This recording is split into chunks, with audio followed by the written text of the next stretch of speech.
Señor Rayo, profesor de la Universidad Francisco Marroquín, buenas noches.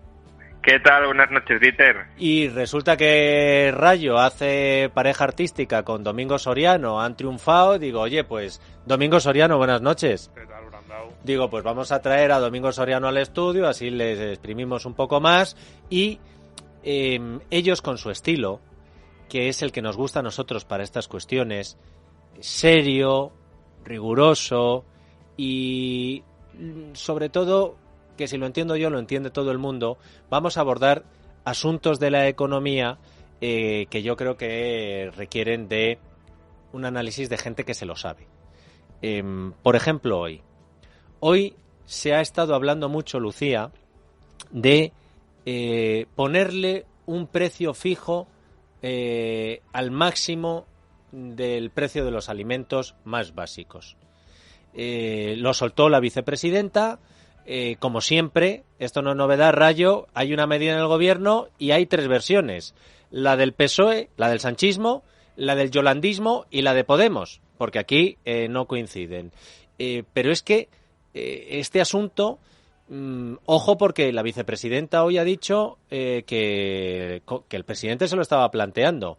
Vamos a contar reacciones a esta medida y luego abordamos lo de la vicepresidenta. Lucía. Lo ha rechazado, por ejemplo, el secretario general de la Asociación Española de Distribuidores, Autoservicios y Supermercados, Felipe Medina, que ha dicho que existen otras alternativas para bajar el precio de los alimentos. Venimos desde hace meses alertando de la situación de los precios de alimentación y poniendo encima de la mesa y presentando al Gobierno medidas que desde el punto de vista de nuestras empresas pues podrían ayudar a suavizar en algo los precios que hoy por hoy están pagando los consumidores. Los agricultores también han mostrado su malestar si se llega a aplicar la propuesta de Yolanda Díaz. Dicen que puede hacer daño a la cadena alimentaria y al propio sector. A este programa, el responsable de mercados agrarios de COAC, Andoni García, ha dicho que la propuesta de Yolanda Díaz, sin conocer cómo se llevaría a cabo, genera preocupación y que sigue sin abordarse la problemática de la diferencia de precios en origen y destino. Para el sector agrario, más allá de ver que hay margen para abordar la situación del diferencial de precios entre origen y destino, también nos genera preocupación porque hay que ver qué es lo que está pasando en el conjunto de la cadena. En este momento hay un incremento de costes muy importante, sometidos a especulación, incremento de más de un 40%, y esta propuesta que hace la presidenta del Gobierno nos genera preocupación porque lo mismo, si no se tiene en cuenta todo el conjunto, puede acabar haciendo daño a los agricultores. Los agricultores, los distribuidores, todos preocupados. Rayo, ¿qué te parece a ti esta medida? Bueno, a mí me parece la típica medida populista, muy propia de una rama de este gobierno que termina finalmente engullendo a la otra rama supuestamente más sensata. Pero es una medida que para un gobierno que está noqueado y que necesita algún tipo de revulsivo electoral a un año de las elecciones, pues no cabe descartar que se termine aplicando. Básicamente porque ellos se están encerrando en sus propias mentiras. Podemos, Yolanda Díaz, pero en general el partido, vienen repitiendo desde hace meses que la inflación es culpa de que los empresarios se están forrando. Y claro, si la inflación es culpa de que los empresarios se están forrando, nada más fácil que establecer precios máximos para impedir que se forren tanto. No solo eso, recordemos que Podemos llevaba en su programa electoral una medida que ahora pues puede parecer incluso estrambótica si la contraponemos con esta otra, pero que al final hacia lo que nos conduce es hacia un control de precios total por toda la economía. Recordemos que Podemos llevaba en su programa electoral la necesidad de fijar precios mínimos en origen para los agricultores. Entonces vamos a ver. Por un lado nos están diciendo que quieren establecer precios máximos en los supermercados, al precio de venta final al consumidor. Por otro lado, que quieren establecer precios mínimos, es decir, que no se pueda vender más barato de determinados precios en origen. Con lo cual, toda esa diferencia, ese estrechamiento de margen, irá contra esos intermediarios que supuestamente siempre ganan tantísimo, aunque no se sabe muy bien cuál es, porque cuando uno se pone a escuchar a cada uno de los intermediarios en la cadena de valor, todos se quejan de que ganan muy poco y de que no tienen márgenes.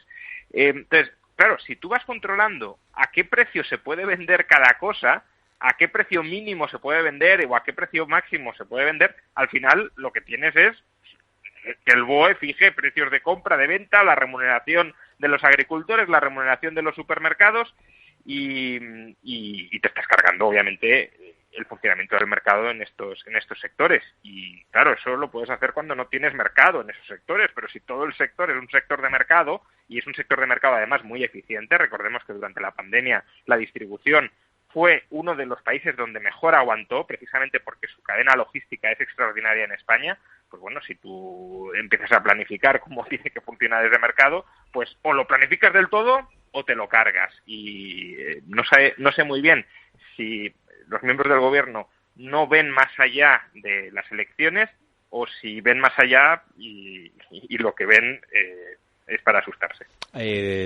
Habla de los miembros del gobierno, Rayo. Domingo, quiero que escuches uno de los momentos en los que le han preguntado a tu amiga la vicepresidenta y ministra de Trabajo, Yolanda Díaz, por este asunto en el Consejo de Ministros. Si no la ha entendido mal, dice que el Gobierno está estudiando esta medida, pero el ministro de Agricultura ya ha señalado que no es una propuesta pertinente y desde el PSOE consideran incluso que es de dudosa legalidad. Ha hablado ya con el ministro de Agricultura y si usted la hizo pública habiéndolo planteado previamente dentro del Gobierno. Doy por reproducida la pregunta y, como he dicho, los gobiernos tienen que buscar soluciones y el presidente del gobierno en nuestro país está volcado para bajar la inflación y uno de los principales problemas que tenemos hoy está en la cesta de la compra, como acaba de decir la portavoz, y por tanto se están estudiando todas las medidas que van en la lógica de este gobierno, que es nada más nada menos que llegar a un acuerdo entre los consumidores, las asociaciones y las grandes distribuidoras.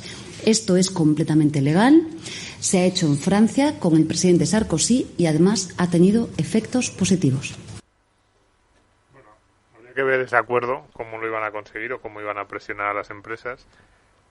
A mí me parece muy importante lo que está diciendo Rayo ahora. Cuidado, este es uno de los, iba a decir, de los pocos sectores en los que España es realmente puntero. Es decir, cuando uno visita los supermercados del Reino Unido, de Francia, de Bélgica, por ejemplo, yo los conozco por razones familiares, y los compara con los supermercados o con los mercados y las tiendas minoristas españolas, se maravilla de lo que tenemos aquí, la cantidad de productos, la variedad, la competencia que hay, la calidad de los productos, la calidad, por ejemplo, de las marcas blancas, la calidad también de los productos de marca del fabricante.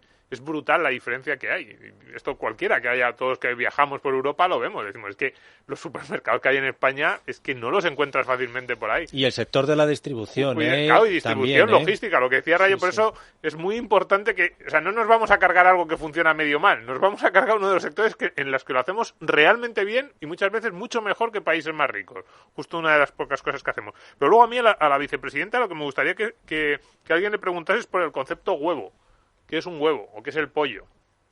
Porque esto es lo que a mí no me queda claro. Claro, porque dice precios máximos. Ya ha ido dando estos días como productos que podrían entrar en esa cesta, 20, 30 productos. Y claro, yo digo, pero ¿qué es? O sea, el concepto huevo no existe en el supermercado. Tú no dices, quiero un huevo o una docena de huevos por 1,5 €. Tú vas a cualquier supermercado español y tiene 6, 7, 8, 10, 15 o 20 tipos diferentes de huevos. Los de pequeños, los medianos, los camperos, los criados en el campo, los que les dan pienso, los que comen no sé qué, porque además cada vez hay más tipos de huevos. Los ecológicos, los más ecológicos. Los más ecológicos. Entonces, claro, si fijan un precio, claro, van a fijar un precio bajo. Dicen 1,5 € o 1 € la docena. ¿Pero de qué huevo? Claro, ¿Del que cuesta una pasta porque las gallinas están en libertad y les dan el pienso a mano? ¿De los que no porque están las gallinas todas amontonadas en una nave? Claro, es que pero es muy importante, ¿no? Porque de esos que ponen, por ejemplo, las marcas, ya no los huevos, otro tipo de productos, cuando están cerca de caducidad que les bajan el precio. Exacto. Claro, porque si dicen, si la vicepresidenta obliga a que un supermercado ponga 1 kilo de pollo a 5 €, pues a lo mejor el supermercado lo que hace es el mismo pollo que tenemos ahora, lo sigue poniendo al precio que tiene que ponerlo porque tiene que ganar dinero y de repente te encuentras ahí unas bandejas que casi lo único que le falta es que salga una oruga del pollo y dice, no, estas sí que están a 5 € al precio fijado por el gobierno.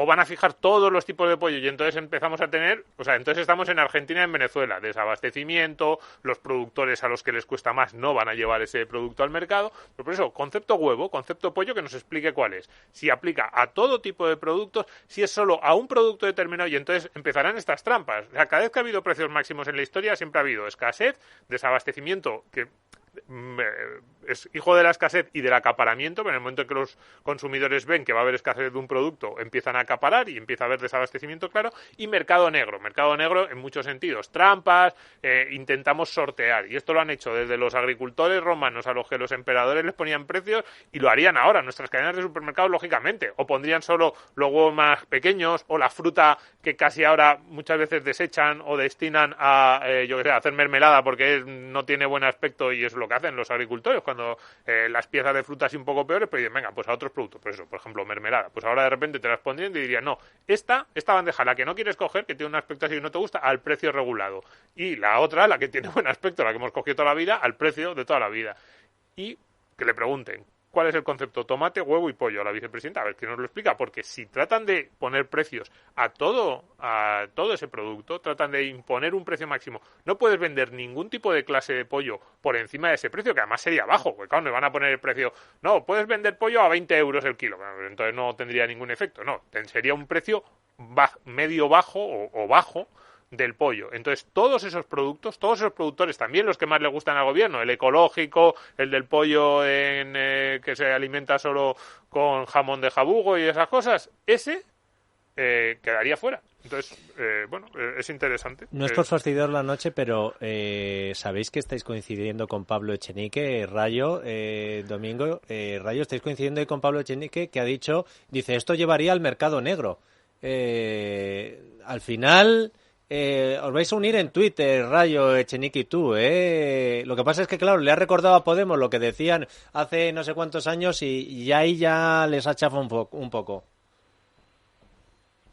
Sí, bueno, desde luego lo que decía Domingo es correcto. Es decir, siempre que se establecen precios máximos, pues se intentan burlar de alguna manera esos precios máximos para intentar hacer transacciones. Y una de las trampas que nos podríamos encontrar en este caso claramente es esa. Claramente es la trampa de, yo establezco un precio máximo, pero te deterioro la calidad, con lo cual yo mantengo mi margen. Pero fíjate, Rayo, que esto parece, dirán desde el yolandismo, dice, sí, pero léete el titular de Expansión. Liz Truss, es decir, la sucesora de Boris Johnson, planea congelar las facturas de la energía en Reino Unido durante 18 meses. Y la heredera de Boris Johnson la llaman la nueva Margaret Thatcher, así que Podemita se supone que no es, Rayo. Sí, a ver, yo creo que esto va a ser un golpe propagandístico muy, muy fuerte que vamos a padecer y a sufrir y que se va a extender a otros ámbitos. En el mercado de la energía creo que vamos a una intervención prácticamente total del Estado de una manera o de otra. ¿A qué me refiero de una manera o de otra?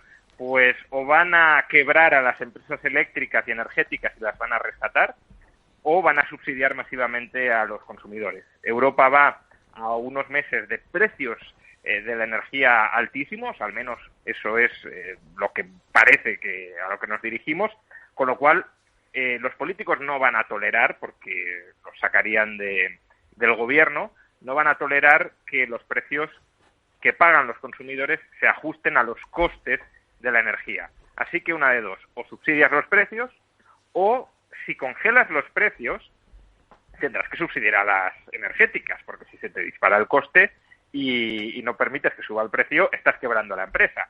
De modo que vamos o a un rescate público, como los que ya se están empezando a producir en Alemania, de empresas energéticas, o vamos a un subsidio directo a los consumidores. Y esto, claro, que lo haga la supuesta nueva Margaret Thatcher, pues va a suponer que desde aquí y desde otros países, por supuesto, cogerán esto y dirán, fijaos, si incluso los neoliberales de Reino Unido están rescatando empresas públicas o están subvencionando la demanda, no solo es que nosotros podamos hacer lo mismo en el mercado energético, es que podemos hacer lo mismo en cualquier otro mercado, por ejemplo, en el mercado de la distribución. Y ese me temo que va a ser un argumento que se va a repetir muchísimo.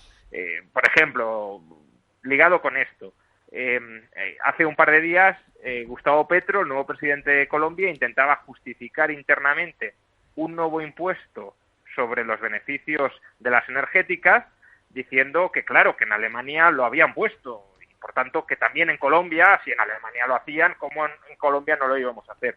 Este ejemplo de importar lo peor de cada país en el peor momento, de mayor intervencionismo y de mayor ataque a las libertades económicas, ya digo, creo que por desgracia se va a empezar a gestar un nuevo consenso entre la extrema izquierda, la izquierda y cierta derecha que no se va a querer salir del circo europeo, que no va a ser nada positivo ni para nuestra prosperidad ni para nuestras libertades. Por seguir con Yolanda Díaz, hoy también ha sido protagonista la ministra de Trabajo porque el Consejo de Ministros ha aprobado el subsidio de desempleo para las personas que trabajan empleadas en el hogar.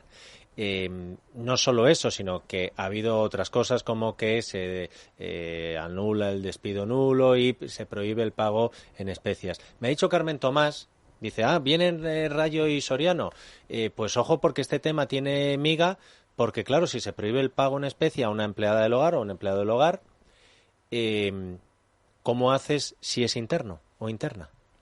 Si está durmiendo en casa y le estás incluyendo en el pago el dormir en casa, la comida, cuando el SEPE ha dicho hoy, está muy bien, Lucía nos lo ha dicho a nosotros, nos han dicho los del SEPE, oye, decirle a Yolanda Díaz que está muy bien estos anuncios tan bonitos que quedan, pero es que resulta que si ya estamos desbordados, ¿cómo vamos a hacer para todos los trámites burocráticos que va a suponer esto? ¿Cómo lo ves tú, Domingo? A ver, yo, sobre el tema de las empleadas del hogar, aquí te voy a sorprender, Brandao. Yo estoy casi de acuerdo con lo que ha puesto hoy el gobierno. ¿Qué me dices? Lo que te digo. Sí, porque creo Me gusta a esta gente, por eso les tenemos aquí. No, porque, a ver, creo que hay que ser coherentes. Yo te decía antes que el sector de los supermercados es de los que mejor funciona en España. Yo siempre he dicho que también funciona muy bien el de las empleadas del hogar, y ha funcionado muy bien. Un sector muy dinámico, con muchísima flexibilidad, muy poca intervención del Estado, cada vez más, y que se ajusta muy fácil en todo.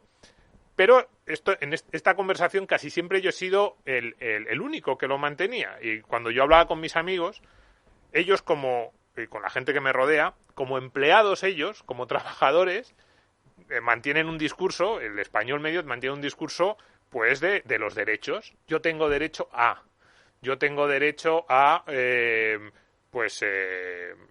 si me despiden, que me paguen una indemnización altísima. Si la empresa quiere cambiar mis condiciones laborales, no puede hacerlo. En el convenio colectivo no se lo permitimos. Si me quiere trasladar a otro centro, pues también le voy a intentar que no me trasladen a otro centro.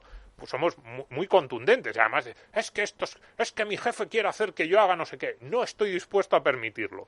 Y a mí siempre me ha chocado mucho ese discurso con la actitud de muchas de las mismas personas como empleadores. Y digo, tío, o sea, como empleado eres del Partido Comunista de los Pueblos de España y como empleador eres Mr. Scrooge. Y siempre me ha llamado la atención.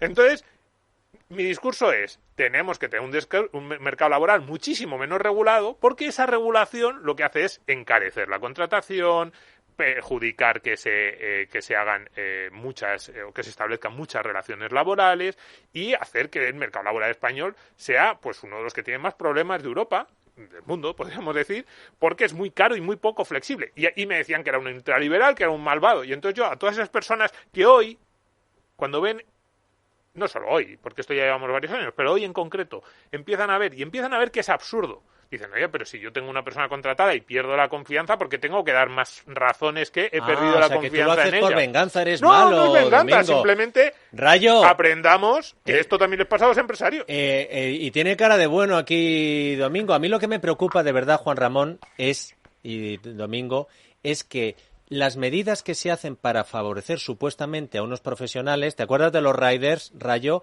Al final se terminan manifestando diciendo, oye, que nos ha hecho la vida imposible. La última vez que se hizo una medida de este tipo, las empleadas del hogar muchas se quedaron en la calle porque luego, además, trabajan en varios sitios y, oye, yo hace tiempo que me niego a hacer de inspector de Hacienda porque ya vemos cómo se las gastan. ¿Esto puede perjudicar a las empleadas del hogar como se perjudicó a los riders en el pasado?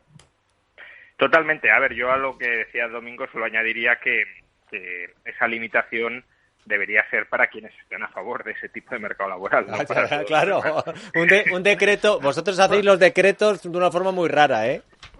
No, bueno, básicamente usted está a favor de este tipo de regulación laboral, pues se le aplica también como empleador. O sea que, en cualquier caso, y dejando esto de lado, sí, claramente, si añadimos dificultades a contratar, el colectivo al que le dificultas el coste de contratación va a salir perjudicado.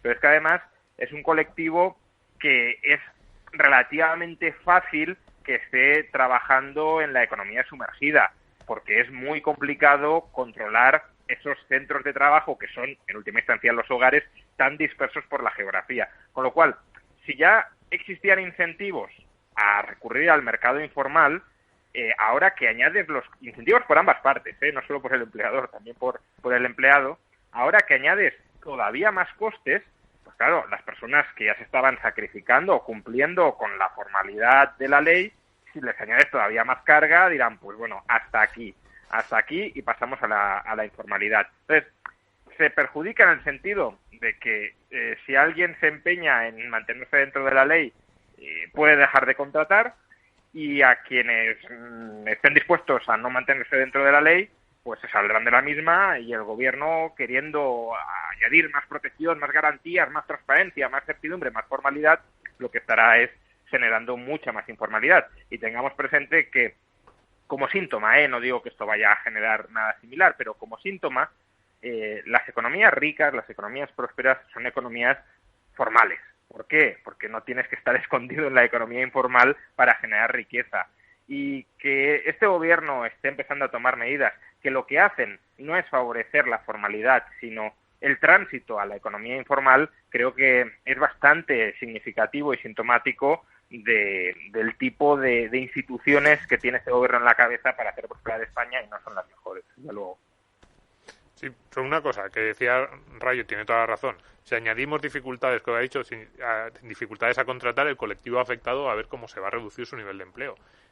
Lo que yo quería decir, con lo que quería decir al principio, es que todos los trabajadores de España ya tienen estas dificultades, de hecho mayores todavía que las que van a tener incluso las empleadas del hogar. Es decir, cuando vemos la tasa de paro que tiene España, o cuando vemos los sueldos, porque las dificultades a la hora de contratar y la regulación, la ultrarregulación que tiene nuestro mercado laboral, se traduce en menos contratos, evidentemente, menos creación de empleo, y empleo que el empresario, como sabe, que va a tener otro tipo de costes de incertidumbre, pero también costes económicos pues en determinados momentos, por ejemplo, si quiere ajustar su plantilla, pues lo que hace es pues también ajustar los sueldos a esa situación, a esa regulación, a esa ultrarregulación. Entonces, todas esas dificultades que hoy, como empleadores, todos vemos que efectivamente estas medidas del gobierno lo que van a hacer es dificultar que se contraten empleadas del hogar, empujar algunas al mercado negro y algunas reducirles el sueldo porque el empleador va a decir, si me cuestas más o me genero más riesgos por el hecho de contratarte, entonces te tengo que pagar menos porque tengo que yo también compensar un poco esos riesgos o esos costes extras. Todos exactamente esos incentivos están en juego en las relaciones laborales que tienen los periodistas, los camioneros, los fontaneros o los contables o los informáticos que trabajan en una empresa en España. Todas las mismas. ¿Por qué nos pensamos que el mercado laboral español funciona como funciona? En parte por esto. Pero el subsidio de paro para un trabajador, ¿sí te parece bien, Domingo? El subsidio de paro para un trabajador sí me parece bien. A ver, por ejemplo, esta persona que ha estado trabajando empleada del hogar durante toda su vida termina y dice, bueno, ¿y yo ahora qué? Porque me han estado quitando dinero. Si te quitan dinero, evidentemente, si tú estás pagando una cotización, luego tienes derecho a ese subsidio. A mí lo que me parece bien, si me preguntas cuál es un modelo de mercado de trabajo que me parece razonable, me gustan más los mercados de trabajo muy desregulados en la parte empleador-empleado. Por ejemplo, el danés se pone muchas veces como ejemplo. Un despido prácticamente libre y luego ellos dicen, no, y nosotros protegemos al trabajador, no el puesto de trabajo. ¿Qué quiere decir proteger al trabajador y no el puesto de trabajo?